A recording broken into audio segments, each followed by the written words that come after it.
தமிழக மக்களுக்கு வணக்கம். தலைநகரம் அப்படிங்கிற பேரில் சுந்தர் சி கதாநாயகனா வடிவேல் காமெடி கதாபாத்திரத்தில் நடித்து ஒரு திரைப்படம் பார்த்துருப்பீங்க. அந்த திரைப்படத்தில் பார்த்தீங்கன்னா வடிவேலோட அப்பா வடிவேலுக்கு ஒரு பெட்டியை கொடுத்து அனுப்புவார். தம்பி, நீ சென்னைக்கு போய் சிக்கி சின்னாபின்னமாயி செருப்படி வாங்குற நிலமை வந்தால் இந்த பெட்டியை கபால்னு திறந்து பாரு, இது உனக்கு உதவி செய்யும் அப்படின்னு. என்னடா சம்மந்தம் இல்லாத கண்டென்ட் பேசிகிட்டு இருக்கேன்னு பார்க்குறீங்களா? உண்மையிலேயே நம்ம தமிழ்நாடு ஆளுநர் ஆர்.என். ரவி அந்த பெட்டியோட வேலையை தான் இப்போ செஞ்சுக்கிட்டு இருக்காரு. அதாவது எப்பெல்லாம் திமுக அரசு மக்களால் காரி துப்பப்பட்டு சிக்கி சின்னாபின்னமாகி தேர்தல் நேரத்தில் அடி வாங்க வேண்டிய நிலைமை வருதோ, மக்கள் கேள்வி எழுப்பி காரி துப்ப தொடங்குவாங்களோ, அப்பெல்லாம் நம்ம ஆளுநர் ரவி ஏதாவது ஒரு குட்டி கலாட்டாவை பண்ணி திமுகவை காப்பாற்றுவார். இதுதான் திமுக பாஜகவுக்கு நடுவில் இருக்கக்கூடிய ஒரு மறைமுக டீல் அப்படின்னு தான் நான் பார்க்குறேன். ஏன்னா திமுக எப்பவுமே இங்கே நாங்கள் அப்படியே ஆரிய பார்ப்பனியத்தை அறுத்து தள்ளிடுவோம் அப்படின்னு சொல்லிட்டு ஒரு பீகார்லேருந்து ஒரு பார்ப்பனனை கூட்டிகிட்டு வந்து தான் தேர்தலை இங்கே எல்லா வேலையும் செய்வாங்க. இங்கேருந்து டெல்லிக்கு போய் அங்கே ஐயாஜி மோடிஜின்னு கும்பிடு போட்டு வந்துடுவாங்க. இங்கே அவர் வந்தாருன்னா வெக்கமே இல்லாமல் வெள்ளக்கொடையை தூக்கிட்டு போவாங்க. இவ்வளவுதான் இவங்களுடைய ஆரிய பார்ப்பனிய பிஜேபி எதிர்ப்பு. கேட்டால் நாங்கள் சமூக நீதி சனாதனத்தை நட்டமாக நிப்பாட்டிடுவோம் அப்படிம்பாங்க. சரி, எதுக்காக இதை பேசுகிறேன் அப்படின்னா, இன்றைக்கி நீங்கள் தமிழ்நாடு மீடியாக்கள் எந்த மீடியாவை எடுத்துக்கிட்டாலும் சரி, 2024 வருடத்தோட முதல் சட்டசபை கூட்டத்தொடர் இன்னைக்கு கூட்டப்பட்டுச்சு. இதில் ஆளுநர் ஆர்.என். ரவி வெளியேறி போயிருக்காரு. சபாநாயகர் ஆளுநரை அப்படி பேசிட்டாரு, இப்படி பேசிட்டாரு. சபாநாயகர் அவையோட கண்ணியத்தை குறைச்சிட்டாரு அப்படின்னு ஆளுநர் தரப்பும், சபாநாயகர் தரப்புலேருந்து என்ன சொல்லுவாங்கன்னா ஆளுநர் அவையோட மாண்பை குலைச்சிட்டாரு அப்படின்னும். அதே மாதிரி நம்ம திமுகவோட கூஜாக்கள்லாம் இருக்காங்கல்ல, வரிசையாக வருவாங்க பாருங்க. காங்கிரஸ் கட்சி, திருமாவளவன் கட்சி, இந்த சிறுபான்மை கட்சியினர், இவங்க எல்லாருமே ஒன்று சேர்ந்து வருவாங்க. பாசிச ஆளுநரே, சாவர்கர் வாரிசே, கோட்சேவின் வாரிசே அப்படின்னு இனிமேல் ஒவ்வொருத்தராக துதிப்பாட ஆரம்பிப்பாங்க. எல்லா மீடியாக்கள்லையும் இதுதான் செய்தியாக வெளியாகும். மறுபக்கம் பிஜேபிக்காரங்க ஒரு சைடு கத்துவாங்க, ஆளுநரை அவமானப்படுத்திட்டாங்க, அவை மாண்பை சீர்குலைச்சிட்டாங்க அப்படின்னு. சரி, என்னதான் நடக்குது? இவங்க ரெண்டு பேருமே திட்டம் போட்டு தான் செய்கிறாங்க அப்படிங்கிறது தான் உண்மை. இதில் நடக்கக்கூடியது நாடகம் அப்படின்னு தான் நான் பார்க்குறேன். சரி, என்ன நடக்குதுன்னு பார்ப்போம். இன்னைக்கு எடுத்துக்கிட்டிங்கன்னா திமுகவோட மிகப்பெரிய கேவலம் கிளாம்பாக்கம் பேருந்து நிலையம். கிளாம்பாக்கம் பேருந்து நிலையம்னு தான் இப்போ எல்லாருமே சொல்லுவாங்க. நீங்கள் மீடியாக்களில் கூட பார்த்துருப்பீங்க. ஆனால் இந்த பேருந்து நிலையத்தோட பேர் கலைஞர் கருணாநிதி நூற்றாண்டு விழா பேருந்து நிலையம். ஏன் யாரும் இப்போ கலைஞர் கருணாநிதி நூற்றாண்டு விழா பேருந்து நிலையம்னு சொல்றதில்ல? ஏன்னா மக்கள் கிட்ட இந்த பேருந்து நிலையம் சிக்கி சின்னாபின்னப்பட்டு காரி துப்பப்பட்டுக்கிட்டு இருக்கு. அப்போ காரி துப்புற இடத்துக்காடா கருணாநிதி பேரை நாம வைக்கிறது அப்படின்னு சொல்லிட்டு அந்த பேர், இந்த நிலையத்துக்கான பேரையே மறைச்சிட்டாங்க. கிளாம்பாக்கம் பேருந்து நிலையம் தான் இப்போ எல்லா ஊடகங்களுமே பேசுது.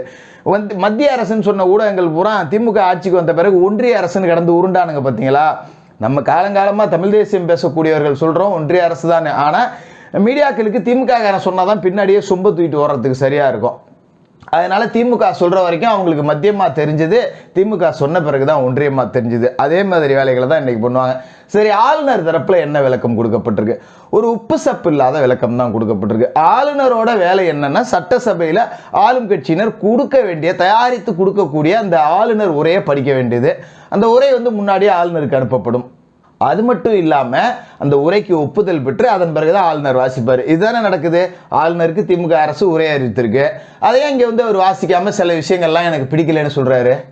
இந்த மாதிரி திமுகவோட படுகேவலங்களை எல்லாத்தையும் மறைக்கிறதுக்காகவும் இந்த ஊடகங்களுக்கு, திராவிட மாடல் ஊடகங்களுக்கு கண்டென்ட் தீனி போடுறதுக்காகவும் தான். முக்கியமான விஷயங்கள்லாம் மறைக்கணும்ல. இந்த ஜெயம் ரவி சொல்லியிருப்பார் பாருங்க, ஒரு படத்தில், தனி உருவனா என்னமோ ஒரு படத்தில், அதில் சொல்லியிருப்பாரு, ஒரு சென்டிமெண்ட் கிரைமை நம்ம முன்னாடி நடத்திட்டு அதுக்கு பின்னாடி ஒரு ஆர்கனைஸ்டு கிரைமை பண்ணிக்கிட்டு இருக்கானுங்க அப்படின்னு. அதுதான் இங்கே ஆளுநருக்கும் அப்பாவுக்கும் மு.க. ஸ்டாலினுக்கும் இடையில இருக்கக்கூடிய ஒரு டீலாக இருக்கு. அதாவது ஆளுநர் என்ன சொல்றாருன்னா, அவரோட உரைக்கு முன்னும் பின்னும் தேசிய கீதம் வாசிக்கணுமா? என்னடா உப்புக்கு போறாத காரணம்லாம் சொல்லிக்கிட்டு இருந்தா மக்கள் என்னத்தை சொல்றது? அதாவது தமிழகத்தோட பாரம்பரியம் அப்படிங்கிறது எப்பவுமே எந்த நிகழ்ச்சி தொடங்கினாலும் தமிழ் தாய் வாழ்த்து தான் முதல்ல ஒலிக்கும். நிகழ்ச்சியோட நிறைவுல தான் தேசிய கீதம் அப்படிங்கிறது இசைக்கப்படும். இதுதான் நம்ம காலம் காலமாக கடைபிடிச்சிக்கிட்டு இருக்கிற முறை. திடீர்னு ஆளுநர் இன்னைக்கு தேசிய கீதத்தை முதல்ல போட சொன்னாராம், பின்னாடி போட சொன்னாராம். அதனால கோச்சிக்கிட்டு இவர் வந்துட்டாராம். மறுபக்கம் அவங்க அப்பாவு தரப்புல என்ன சொல்லுவாங்கன்னா, அவங்க 5 லட்சம் கோடியை நீங்க கோட்சேவோட வாரிசா சாவர்கரோட வாரிசான ஆளுநர் பெற்றுக்கிட்டு வந்தாருன்னா நாங்கள் 5 லட்சத்தையும் வாங்கி அப்படியே உள்ள சொருகிட்டு வீட்டுக்கு போயிடுவோம், இன்னும் இருக்கிறதே 2 வருஷம் தான். இதுக்கு தானே 5 லட்சம் கோடி ஆளுநர் எதுக்கு வாங்கி தரணும்? நீங்கள் தான் ஆட்டுக்கு தாடிங்கிறீங்களே, அப்புறம் எதுக்கு ஆட்டு தாடிக்கிட்ட போய் உருவிட்டு இருக்கீங்க 5 லட்சம் ரூபாய்க்கு? ஆளுநர் ஆட்டுக்கு தாடி தேவையா? இதெல்லாம் பேச வேண்டியது. அப்புறம் ஐயா நீங்களே பார்த்து 5 லட்சம் வாங்கி கொடுங்க, வெக்கமா இல்லை? இது 2 விதமான நிலைப்பாடா உங்களுக்கு தெரியல? ஆளுநர் தேவையே இல்லைன்னு ஒரு நிலைப்பாடு, ஆளுநர் போய் 5 லட்சம் கோடியை வாங்கிட்டு. அப்ப என்னதுக்கு தான் நீங்க முதலமைச்சர் இருக்கீங்க?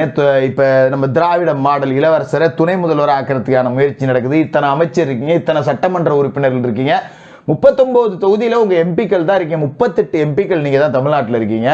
அது இல்லாம மேலவை உறுப்பினர் இருக்கீங்க. என்ன பண்றீங்க? நீங்க போய் வாங்கிட்டு வரவே மாட்டீங்களா? டெல்லியில வெள்ளக்கொடி தூக்கிட்டு போய் வரவேற்பு கொடுக்க தெரியுது, அங்க போய் டிஆர் பாலு வச்சு மாற்றாந்தாய் மனப்பான்மையோட மத்திய அரசு நம்மளை பார்க்கல அப்படின்னு வெண்சாமரை வீசி மயிலிறகால வருட தெரியுது, காசு வாங்கிட்டு வர தெரியலையா? கடந்த ஆட்சியில எடப்பாடி பழனிசாமி அவர்கள் காசு வாங்கிட்டு வரல, நிதி தரலங்கிறப்ப என்ன வார்த்தை சொன்னீங்க? இவங்க அடிமையா இருக்காங்க, மாநிலத்துக்கு தேவையானதை கேட்டு வாங்க மாட்டேங்கிற. இப்ப நீங்க அறுத்து தள்ளுங்களேன் பார்ப்போம், நீங்க தான் அடிமை இல்லை ஆளுமைகளாச்சே. இதெல்லாம் மக்கள் கேட்டுருவாங்க அப்படிங்கிறதுக்காக சும்மா ஆளுநரோட சண்டை போடுற மாதிரி மறைமுகமா டீல் வச்சுக்கிட்டு ஏங்க மக்களை வதைக்கிறீங்க? நம்ம மீடியாக்களுக்கு இதை பேசுறதுக்கு துப்பு இருக்காது. ஆனா இன்னும் 2 நாளைக்கு ஒப்பாரி வைப்பாங்க. ஆளுநர் செஞ்சது தப்பா, சபாநாயகர் செஞ்சது தப்பா. சபாநாயகர் செஞ்சது தப்பான்னு கூட ஒரு வரி வராது.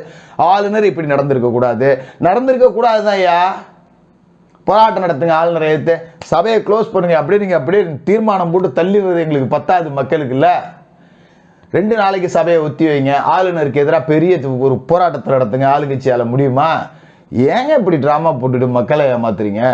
இப்போ எதுக்கு இந்த பஞ்சாயத்து நடந்திருக்கு? இந்த கிளாம்பாக்கத்தை காரி துப்பியாச்சு. கிளாம்பாக்கத்தில் என்ன நடக்குதுன்னா, அதாவது கொஞ்சம் நியாயத்தை பாருங்க, நம்ம அரசு போக்குவரத்து கழகம் ஏற்கனவே நட்டத்தில் இருக்கு. இப்போ மறுபடியும் அதை கொண்டு போய் படுகூலியில் தோண்டி உள்ள தூக்கி போட்டு புதைக்கிறதுக்கான வேலை நடக்குது.